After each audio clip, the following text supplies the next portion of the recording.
LocuArt, hablando de voz. Bienvenidos a LocuArt, un podcast sobre la voz, donde trataremos temas relacionados desde un enfoque fisiológico, artístico y experiencial. LocuArt es un podcast enfocado en compartir conocimientos, experiencias y anécdotas de dos colegas profesionales del área de la salud que tienen interés común por la música, la locución y el doblaje.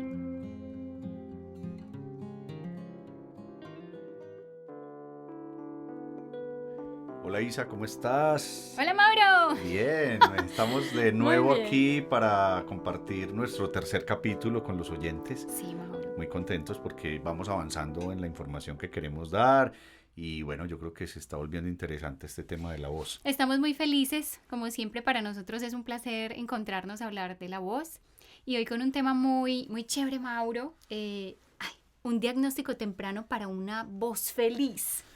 Voz feliz, eso suena muy bien. Sí. Porque hablábamos antes como de problemas de la voz, ahora vamos a tratar de enfocar cómo resolverlo, ¿cierto? Exacto, ¿qué hacemos con esos síntomas?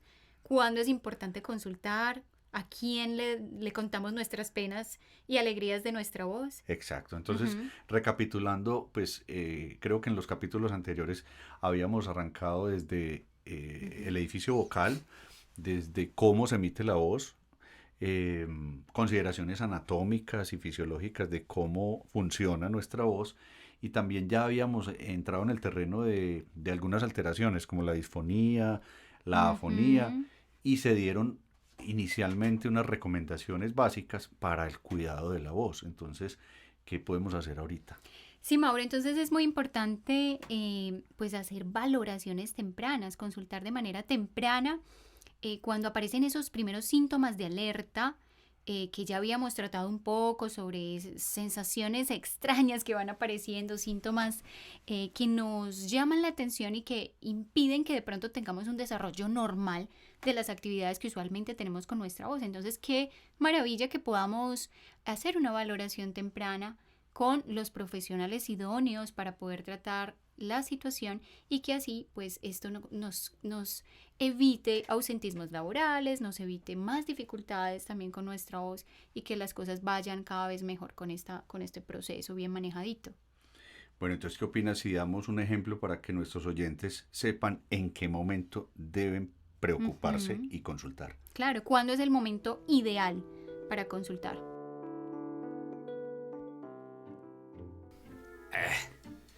Últimamente estoy como cansado de la voz. Cuando termino cansado al dar mis clases me siento como ronco. Me duele para hablar. Esta tosecita, no logro alcanzar las notas agudas. Tengo una sensación como de flema constante que me hace como carraspear. Pero ¿será que si me tomo una bebidita de roncito con miel, con limón, con cardamomo, será que con eso me alivio? Pero un momento, ¿cómo así? ¿Y si eso es algo más? ¿Será que debo consultar? Tranquilo, yo te ayudo. Existen diferentes formas de valorar objetivamente nuestra voz. ¿Y cómo hago para saber el estado de mi voz, pues? ¿Qué hago? Consultando con los profesionales especialistas en voz, como el otorrinolaringólogo, el vocólogo o fonoaudiólogo especialista en voz. Estos especialistas realizan valoraciones objetivas que permiten evaluar características aerodinámicas, biomecánicas y acústicas de la voz, con tecnología para el reconocimiento de parámetros que dan cuenta del estado de la anatomía y la fisiología vocal. Uy, ¿cómo así? ¿Y entonces? En el foro me explican, sí. Entonces, para que podamos orientar a este paciente que ya está preocupado por lo que está sintiendo, vamos a hacer unas aclaraciones de conceptos, sobre todo de exámenes que se pueden realizar derivados de la consulta inicial, porque efectivamente él debe consultar. Cualquier cosa que haga que se sienta extraño algo en el aparato fonatorio, no nos debe llevar a automedicarnos ni Así es, a Mauro. seguir recomendaciones del vecino, Ujú, porque a cada persona le sirve una cosa diferente. Todos exacto. somos individuos que necesitamos un enfoque diferencial y eso solo se logra en una consulta. Entonces, Por vamos a supuesto. comenzar, Isa, Ujú, por contarles a los pacientes, después de una consulta con el médico, ya sea el médico general o la remisión a su otorrino o el trabajo en equipo con los fonoaudiólogos, qué exámenes se pueden realizar y para qué sirven, porque algunos tienen nombres complejos, pero ya vamos ujú. a ponerlos más fácil para que sepan de qué se trata. Claro que sí. Entonces vamos a hablar de los exámenes que realiza el otorrinolaringólogo de valoración diagnóstica y los exámenes que realiza el vocólogo, que recordemos que el vocólogo es un fonoaudiólogo especializado en voz, todo lo que tenga que ver con rehabilitación, entrenamiento, investigación de voz, que también tiene unos exámenes objetivos que nos permiten diagnosticar a tiempo todos estos síntomas de alerta que se están presentando a los pacientes. Exacto. Entonces, en la consulta inicial, el médico puede hacer lo que llamamos una laringoscopia indirecta, que no muestra mucho más de lo que se pueda ver al abrir la boca. Entonces, mm, por eso el otorrino puede ordenar un examen que es directo, que es llegando a través de una manguerita pequeña y Ujú, la alargada, que es un endoscopio en realidad ujú. flexible con una cámara, llega hasta la laringe y nos va a mostrar todas las estructuras Ujú, que están allí, nos puede mostrar lesiones, nos puede mostrar así es. inflamación,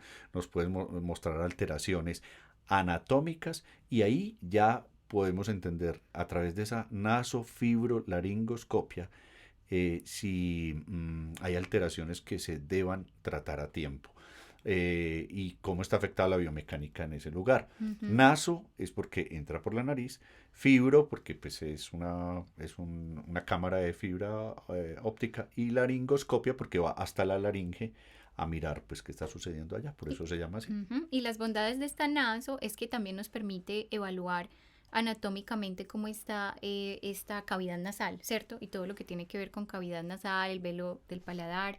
Entonces, esta naso es especial justamente porque nos da esa zona para diagnosticar y para evaluar cómo está el paso del aire, cómo están los temas de deglución también, que es Ujú. importante. A veces los pacientes consultan por dificultades en la deglución, por dificultades también en la respiración, en múltiples casos. Entonces con la naso podríamos evaluar ese tipo de cosas, Mauro. En efecto, es un examen muy sencillo, a veces puede durar un minuto Ujú, máximo, porque se trata de ir hasta allá con esa camarita, ¿cierto? ujú. Y eso queda grabado y se puede ver en pantallas, entonces las estructuras se ven grandes, magnificadas, y el médico ya puede tomar imágenes, quedan Exacto. fotos, quedan videos, en Ujú, donde se puede ya hacer un análisis posterior de lo que está sucediendo.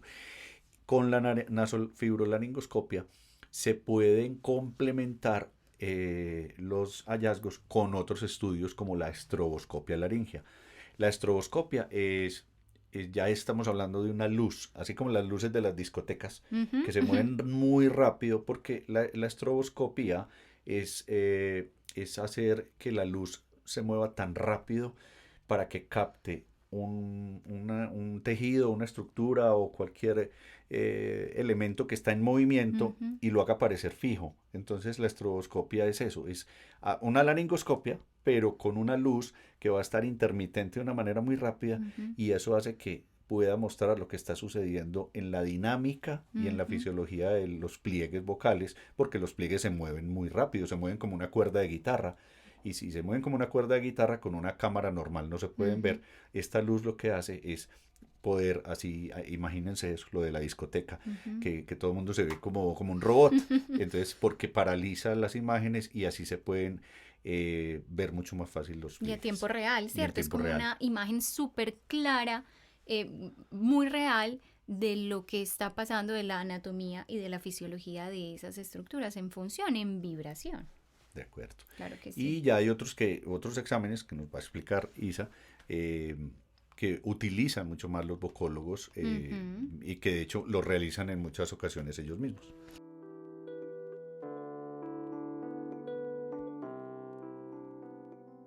Bueno, entonces, desde la vocología, que es la disciplina también de la salud encargada del estudio, la rehabilitación y el entrenamiento de la voz profesional, los fonoaudiólogos especializados podemos realizar 3 estudios muy importantes en esa valoración objetiva que son un gran complemento a estos 2 valoraciones iniciales de las que acabamos de hablar, la nasofibrolaringoscopia y la estroboscopia laringea, que especialmente la realizan los otorrinolaringólogos, y el análisis acústico, la electroglottografía y las medidas aerodinámicas las realizamos nosotros los fonoaudiólogos especializados en voz o vocólogos, y que nos permite, Mauro y oyentes, evaluar como el otro 50% de que hace ese complemento de valoración integral, ¿cierto? Nos permite evaluar entonces el análisis acústico, cómo son los parámetros acústicos o cómo está el estado de esos parámetros acústicos de la voz de los pacientes. Hablemos de parámetros acústicos, el tono, cómo está esa frecuencia fundamental, cómo está ese rango vocal, cómo está la intensidad, los armónicos de esos pacientes, los formantes. Entonces, este es un examen no invasivo. Recordemos que los 2 anteriores sí son invasivos. Se realizan en muy poco tiempo. El análisis acústico también se realiza a partir de unas tareas fonatorias que se le solicitan al paciente dentro de un espacio tratado acústicamente, y a partir también de unas tomas que se realizan con un micrófono condensador. No duele, por supuesto, se le pide al paciente unas tareas fonatorias específicas, y a partir de esas tareas fonatorias específicas podemos evaluar a través de un software el perfil vocal del paciente, ¿cierto? Cómo está su acústica vocal desde ondas, imágenes, líneas de colores que se plasman dentro de como una pintura, por así decirlo, que es como una huella vocal que nos permite evaluar cómo está dentro de esos referentes, ¿cierto? Eso te iba a decir, Isa, en este examen del análisis acústico ya uno tiene que emitir, como paciente, ya debe emitir sonidos para que esos sonidos como que se pinten o se plasmen en algún lugar, ¿cierto? Que es el software al que te refieres. Exacto. Nosotros con esas tareas fonatorias, por ejemplo, a partir de sostener una vocal, desde una frase que se le pide al paciente sostener una vocal A, por ejemplo, que es la más neutra de las vocales, capturamos ese momento, esos segundos, y podemos evaluar cómo está, por ejemplo, el ruido en voz, cómo está esos niveles de aspereza, de soplosidad, ya desde la parte acústica, desde esa misma función, ¿cierto? Esa integración de ese edificio vocal, cómo está la presión de aire, cómo está la conversión de aire en sonido, y cómo están participando también esas cavidades de resonancia. Entonces es muy completo. El análisis acústico nos permite entonces ver todo eso relacionado con ruido en voz, las perturbaciones, la frecuencia, la intensidad, los formantes, el rango vocal. Mejor dicho, es un examen súper completo que nos da un gran complemento de lo que está sucediendo en la voz de ese paciente.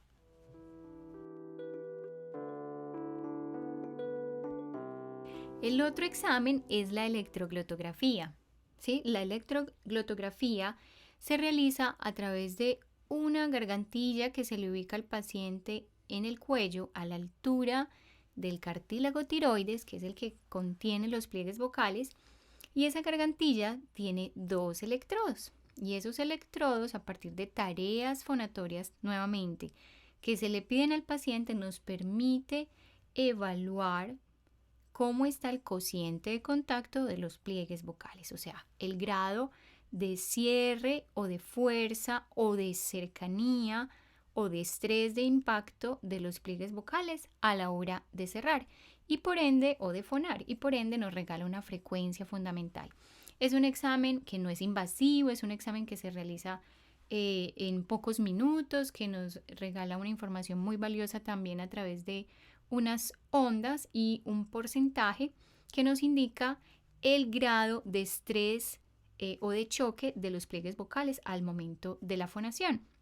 Entonces es muy importante porque permite evaluar si ese paciente está realizando una alta demanda, está teniendo una alta demanda vocal al momento de hablar, o un gran esfuerzo al momento de hablar, que es importante detectarlo a tiempo para poder controlar o prever futuras lesiones vocales.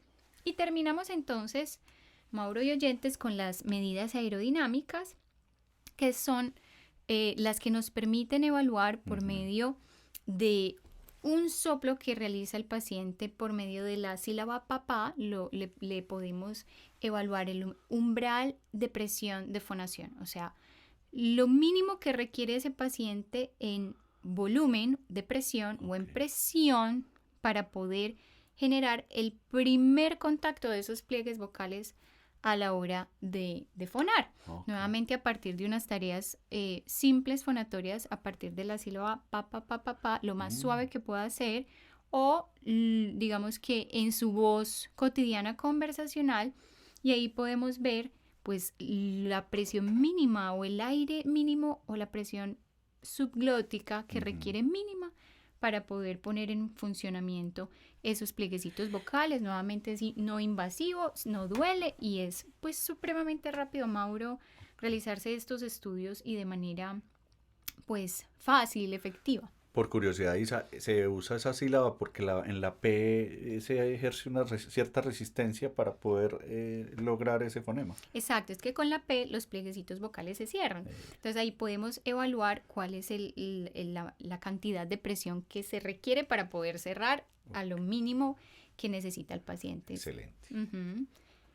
Entonces, bueno, estas ayudas diagnósticas son muy importantes, son un complemento valiosísimo integrado con, nuevamente, las valoraciones que realiza el otorrinolaringólogo.